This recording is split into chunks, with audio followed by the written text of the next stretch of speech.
আসসালামু আলাইকুম। বঙ্গবন্ধু শেখ মুজিব একাডেমির অনলাইন ক্লাসে নবম ও দশম শ্রেণীর সকল ছাত্রছাত্রীদেরকে স্বাগত জানাচ্ছি। সাথে আছি আমি নিগার সুলতানা, সহকারী শিক্ষক, বঙ্গবন্ধু শেখ মুজিব একাডেমি। আজকে আমরা পড়ব নবম ও দশম শ্রেণীর ফিন্যান্স এন্ড ব্যাংকিং বইয়ের প্রথম অধ্যায় অর্থায়ন ও ব্যবসায় অর্থায়ন। বিগত ক্লাসে আমরা আলোচনা করেছিলাম অর্থায়নের ধারণা, অর্থায়নের ক্রমোন্নয়নের ধারা, অর্থায়নের শ্রেণী বিভাগ। আজকে ক্লাসে আমরা পড়ব ব্যবসায় অর্থায়নের গুরুত্ব, ব্যবসায় অর্থায়নের নীতি এবং আর্থিক ব্যবস্থাপকের কার্যাবলী। প্রথমে আসে দেখি ব্যবসায় অর্থায়নের গুরুত্ব। ব্যবসায় অর্থায়নের গুরুত্বটাকে আমরা কয়েকটা ভাগে ভাগ করেছি। দেখো, ব্যবসায়িক মূলধন সংকট, অনগ্রসর ব্যাংক ব্যবস্থা, স্বল্প শিক্ষিত উদ্যোক্তা, উৎপাদনমুখী বিনিয়োগ ও জাতীয় আয়। প্রথমে দেখি ব্যবসায়িক মূলধন সংকট জিনিসটা কি। ব্যবসায়িক মূলধন সংকট বলতে বোঝায় যে ব্যবসা পরিচালনা করতে আমাদের দৈনন্দিন যে খরচ করতে হয় বা বিভিন্ন ধরনের খরচ করার জন্য যে মূলধনের প্রয়োজন হয়, সেই মূলধনটা যে সংকট দেখা দেয়। মূলধনটা ধরো আমার কাছে টাকা নাই, এই টাকা না থাকাটাকে আমরা বলছি সংকট। তো ব্যবসায় করতে গেলে যদি আমার মূলধনের সংকট দেখা দেয়, সেই সংকটটাকে আমরা বলছি ব্যবসায়িক মূলধন সংকট। আর এই মূলধন সংকট মোকাবেলা করার জন্য আমাদের ব্যবসায় অর্থায়নের প্রয়োজন হয়। তারপরে দেখো অনগ্রসর ব্যাংক ব্যবস্থা। আমাদের ব্যাংক ব্যবস্থাটা বিভিন্নভাবে অনগ্রসর, কারণ এখনো আমাদের ব্যাংক ব্যবস্থাটা এতটা উন্নত হয় নাই যে আমরা ব্যাংকে গেলেই আমাদেরকে ব্যাংক লোন দিয়ে দিবে বা ব্যাংকে গেলে আমাদেরকে টাকা দিয়ে দিবে। তো ব্যাংকে গেলে আমাদেরকে বিভিন্ন প্রসেসের মাধ্যমে টাকাগুলো সংগ্রহ করতে হয়।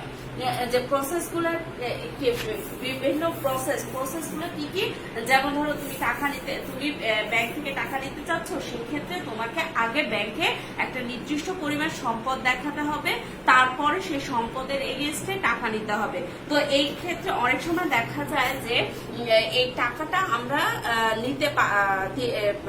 সম্পদটা আমরা জমা রেখে যে টাকা সংগ্রহ করা, এই কাজটা অনেক সময় করতে সমস্যা দেখা দেয় অনেক ব্যবসায়ীর ক্ষেত্রে। তাতে দেখা যাবে যে ব্যবসায় মূলধনের সংকট দেখা দিবে।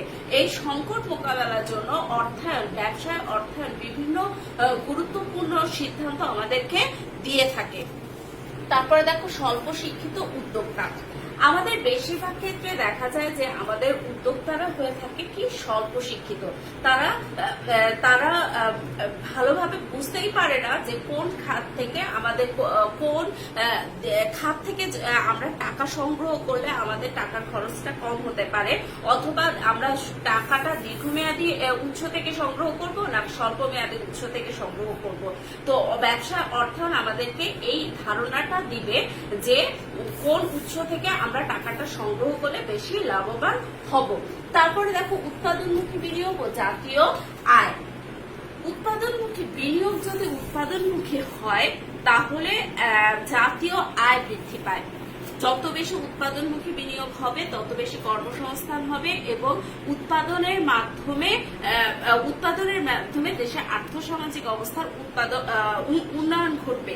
এর ফলে জাতীয় আয় বৃদ্ধি পাবে এবং অর্থায়ন আমাদেরকে এই শিক্ষাটা দেয় যাতে আমরা কিভাবে উৎপাদনমুখী প্রকল্পে বিনিয়োগে আমরা টাকা বিনিয়োগ করব। এরপর আমরা পড়ব হচ্ছে ব্যবসা অর্থায়নের নীতি। আমরা ব্যবসা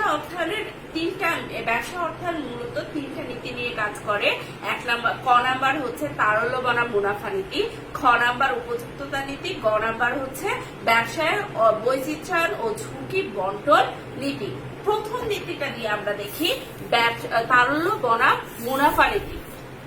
আসলে তার প্রথমে আমরা বুঝে দেখি তারল্য কি। তারল্য হচ্ছে তরল। আমাদের কাছে সবচেয়ে তরল সম্পদের উদাহরণ, তরল জিনিসের উদাহরণ হচ্ছে পানি। পানিটা তুমি যে পাত্রে রাখবে, যেভাবেই রাখবে, পানিটা সেই পাত্রের অবস্থা ধারণ করবে, সেই পাত্রের মতো সে রং ধারণ করবে। পানির কোনো আলাদা রং হয় না। পানি দেখতে যে পাত্রে তুমি রাখবে পানিটা সেই পাত্রের মতো রং হবে, মানে সেই পাত্রের অবস্থাটা পানি ধারণ করবে। এখানে তারল্য বলতে, ব্যবসার ক্ষেত্রে তারল্য বলতে বোঝাচ্ছে অর্থকে। নগদ টাকা তোমার হাতে যদি থাকে তাহলে তুমি নগদ টাকাটাকে যেভাবে ইচ্ছা তুমি খরচ করতে পারো, যেভাবে ইচ্ছা সেই টাকাটাকে ব্যবহার করতে পারো। এরপরে আসো মুনাফা নীতিটা কি। মুনাফাটা কি? মুনাফা হচ্ছে আমরা টাকা এমন কোন জায়গায় খাটাবো বা বিনিয়োগ করব যেখান থেকে আমাদের লাভের আশা, লাভ আসবে। টাকাটা কোথাও খাটানোর পরে যেখান থেকে আমার লাভ আসবে সেটাই হচ্ছে কি আমাদের মুনাফা। তো তারল্য আর তারল্য বনাম মুনাফা নীতি আমাদেরকে বলছে, তারল্য বনাম মুনাফা নীতি আমাদেরকে এটাই বলছে যে তুমি যদি নগদ টাকা হাতে বেশি রাখো, নগদ টাকা হাতে যদি বেশি রাখো সেক্ষেত্রে দেখা যাবে যে তুমি মুনাফাটা টাকা বিনিয়োগ করতে পারছো না, যার ফলে তোমার মুনাফাটা কম হচ্ছে। তো নগদ টাকা আমরা হাতে রাখি কেন? আমরা নগদ টাকা হাতে রাখি এই কারণে যে আমরা প্রতিষ্ঠানে যে দৈনন্দিন যে খরচ হয় সেই খরচটা মেটানোর জন্য আমাদের নগদ টাকা হাতে রাখতে হয়। আর এই নগদ টাকা আমি হাতে যত বেশি রাখবো সেক্ষেত্রে দেখা যাবে যে আমি খরচটা খুব ইজিলি মেটাতে পারছি। কিন্তু হাতে নগদ টাকা বেশি রাখতে গেলে দেখা যাচ্ছে যে আমি বিনিয়োগ করতে পারছি না। যদি আমি নগদ টাকাটা হাতে না রেখে ধরো আমি ব্যাংকে রেখে দিতাম তাহলে ব্যাংক কি করতো? আমাদেরকে একটা নির্দিষ্ট হারে লাভ সুদ দিত। তো এই সুদটা কি আমার জন্য কি হতো? মুনাফা হতো। কিন্তু আমি যদি হাতে রেখে দিলে আমি বিনিয়োগ করতে পারছি না। আবার বিনিয়োগ করতে গেলে দেখা যাচ্ছে যে আমি হাতে টাকা রাখতে পারছি না, তাতে আমার দৈনন্দিন যে খরচগুলো আছে সেটা মেটাতে পারছি না। তো এই ক্ষেত্রে ব্যবসা অর্থায়ন আমাদেরকে এইটাই শিক্ষা দিবে যে কিভাবে নির্দিষ্ট পরিমাণে তরল টাকা রেখে তারপর আমরা মুনাফার জন্য অর্থ ব্যয় করব যাতে আমাদের তারল্যও ঠিক থাকে এবং মুনাফাও ঠিক থাকে। এরপর আমাদের সেকেন্ড যে নীতিটা আছে সেটা হচ্ছে উপযুক্ততা নীতি। উপযুক্ততা নীতি বলছে যে আমাদের প্রতিষ্ঠানে ব্যবসা পরিচালনা করার জন্য যে টাকার প্রয়োজন হয় সেই টাকাটা হচ্ছে দুই ভাগে বিভক্ত। একটা লাগে হচ্ছে দৈনন্দিন খরচ মেটানোর জন্য যে টাকাটা লাগে সেটাকে আমরা বলছি চলতি মূলধন, এবং আরেকটা খরচ করা হয়, আরেকটা খরচের জন্য আমাদের টাকা লাগে সেটা হচ্ছে স্থায়ী খরচ, স্থায়ী বিভিন্ন সম্পদ অর্জন করা বা স্থায়ী বিভিন্ন খরচ করার জন্য টাকার প্রয়োজন হয়। এটাকে আমরা বলছি স্থায়ী দীর্ঘমেয়াদী বা স্থায়ী মূলধন। আচ্ছা, যেটা আমাদের দৈনন্দিন কাজে জন্য যে টাকাটা আমাদের প্রয়োজন হবে, মানে চলতি খরচ মেটানোর জন্য যে টাকাটা আমাদের খরচ হবে সেই টাকাটা আমরা সংগ্রহ করব স্বল্প মেয়াদী উৎস থেকে, এবং দীর্ঘ সময়ের জন্য যে টাকাটা প্রয়োজন হবে সেটা আমরা সংগ্রহ করব দীর্ঘমেয়াদী উৎস থেকে। ব্যবসা অর্থায়ন আমাদেরকে এই নীতিতে কাজ করতে সাহায্য করে যে উপযুক্ত উৎস থেকে উপযুক্ত টাকা সংগ্রহ করা, যাকে বলা হচ্ছে উপযুক্ততার নীতি। এর পরেরটা হচ্ছে ব্যবসায় বৈচিত্র্যায়ন ও ঝুঁকি বন্টন নীতি। ব্যবসায় বৈচিত্র্যায়ন বলতে বোঝায় ব্যবসাটাকে ভাগ করে দেয়া, ডিভাইড করে দেয়া। একটা উদাহরণের মাধ্যমে তোমাদেরকে আমরা বুঝাচ্ছি। তোমরা আরএফএল কোম্পানির নাম শুনেছ। আরএফএল এর সাথে প্রাণ কোম্পানি, এরা হচ্ছে একসাথে লিঙ্কড, তাই তো? এরা কি করে?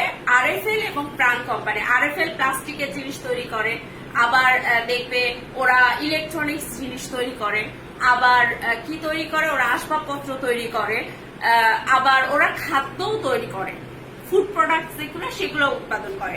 তো ওরা তো চাইলে শুধু প্লাস্টিকের জিনিসই বিক্রি করতে পারতো, কিন্তু না, ওরা শুধু প্লাস্টিকের জিনিসের ব্যবসা করে নাই, ওরা ব্যবসাটাকে বিভিন্ন দিকে ভাগ করে দিয়েছে। এই যে বিভিন্ন দিকে ভাগ করে দেয়া, এইটাকে বলা হচ্ছে ব্যবসায়ের বৈচিত্র্য। এবং এই ব্যবসাটাকে তারা কেন ভাগ করে দিয়েছে? যাতে তাদের ঝুঁকিটা বন্টন হয়ে যায় সমানভাবে। যেমন ধরো আরএফএল প্লাস্টিকের ব্যবসাও করে, প্লাস্টিকের জিনিসের ব্যবসাও করে, আবার খাবার জিনিসেরও ব্যবসা করে, আবার ইলেকট্রনিক্স জিনিসের ব্যবসা করে, ফার্নিচারের ব্যবসা করে। তো এখানে দেখা গেছে যে এবছর খাবার জিনিস মানুষ কিনে নেয়, অত কিনে নেয়, কিন্তু তারা কি করছে, মানুষ প্লাস্টিকের জিনিস বেশি বেশি কিনছে। তো দেখা গেছে যে প্লাস্টিক কোম্পানি, তাদের যে প্লাস্টিকের ব্যবসাটা ছিল, সেই প্লাস্টিকের ব্যবসা তারা লাভ করেছে বেশি, কিন্তু কোথায় লস হয়ে গেছে, খাবারের ব্যবসায় লস হয়ে গেছে।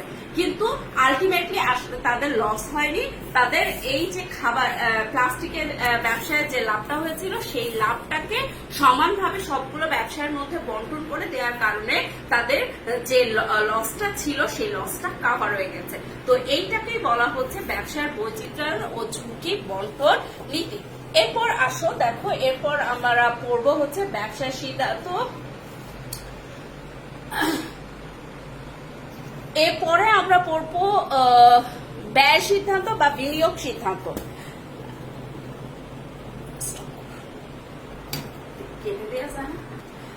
আচ্ছা, এখন আমরা পড়বো আর্থিক ব্যবস্থাপকের কার্যাবলী। আর্থিক ব্যবস্থাপকের কার্যাবলীকে আমরা 3 ভাগে ভাগ করতে পারি। একটা হচ্ছে আয় সিদ্ধান্ত বা অর্থায়ন সিদ্ধান্ত, আরেকটা হচ্ছে ব্যয় সিদ্ধান্ত বা বিনিয়োগ সিদ্ধান্ত, এবং লাস্ট ওয়ান হচ্ছে অন্যান্য সিদ্ধান্ত। আসো, প্রথম যেটা আমরা আছে আয় সিদ্ধান্ত বা অর্থায়ন সিদ্ধান্ত। আয় সিদ্ধান্ত বা অর্থায়ন সিদ্ধান্তটা কি? আয় সিদ্ধান্ত বলতে মূলত তহবিল সংগ্রহের প্রক্রিয়াকে বোঝায়। সাধারণত ব্যবসার তহবিল সংগ্রহে মালিক পক্ষের নিজস্ব পুঁজি বা নিজস্ব যে মূলধনটা থাকে সেইটা দেয়া হয়, এবং বিভিন্ন উৎস থেকে ঋণ গ্রহণের মাধ্যমে ব্যবসায় তহবিল সংগ্রহ করা হয়।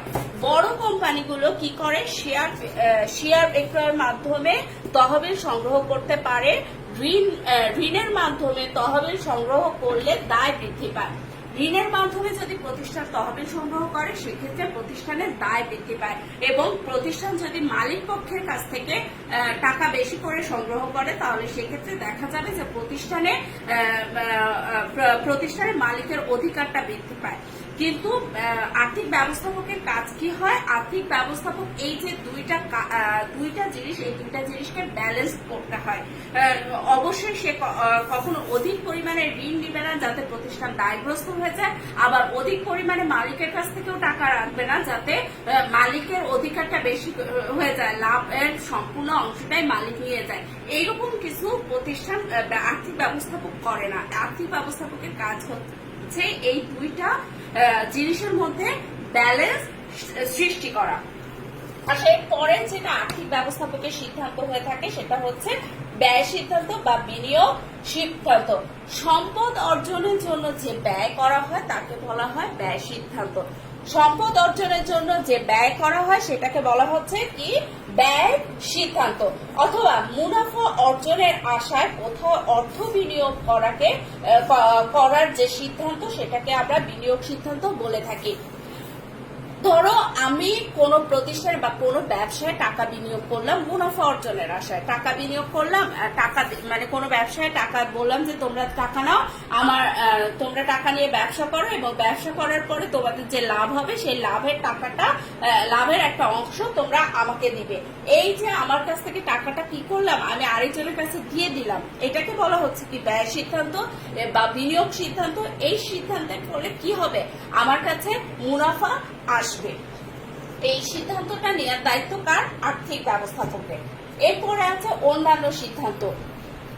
আর্থিক ব্যবস্থাপকের মূল যে কাজটা সেটা হচ্ছে আয় সিদ্ধান্ত বা অর্থায়ন সিদ্ধান্ত এবং ব্যয় সিদ্ধান্ত বা বিনিয়োগ সিদ্ধান্ত। এই দুইটা সিদ্ধান্ত ছাড়াও আর্থিক ব্যবস্থাপকের অন্যান্য কিছু সিদ্ধান্ত নিতে হয়। সেই সিদ্ধান্তগুলো কি আমরা একটু দেখি। কি পরিমাণে কাঁচামাল ক্রয় করতে হবে বা সেই অর্থ কোথা থেকে আসবে তার সিদ্ধান্ত নেওয়ার দায়িত্ব আর্থিক ব্যবস্থাপকের। তারপরে কি দায়িত্ব থাকে আর্থিক ব্যবস্থাপকের? দৈনন্দিন প্রয়োজন মেটানোর জন্য কত টাকা প্রয়োজন, যেসব উৎস থেকে তহবিল সংগ্রহ করা হয়েছে তাদের তা পরিশোধ করার ব্যবস্থা করাও আর্থিক ব্যবস্থাপকের দায়িত্ব এবং কর্তব্য বা কার্যাবলীর মধ্যে অন্তর্গত থাকে। তো আজকে ক্লাস এই পর্যন্ত, এবং এই চ্যাপ্টারটা আশা করি তোমরা বুঝতে পেরেছো। আমরা পরবর্তী ক্লাসে দ্বিতীয় অধ্যায় নিয়ে পড়বো। আজকে এই পর্যন্ত, আল্লাহ হাফেজ।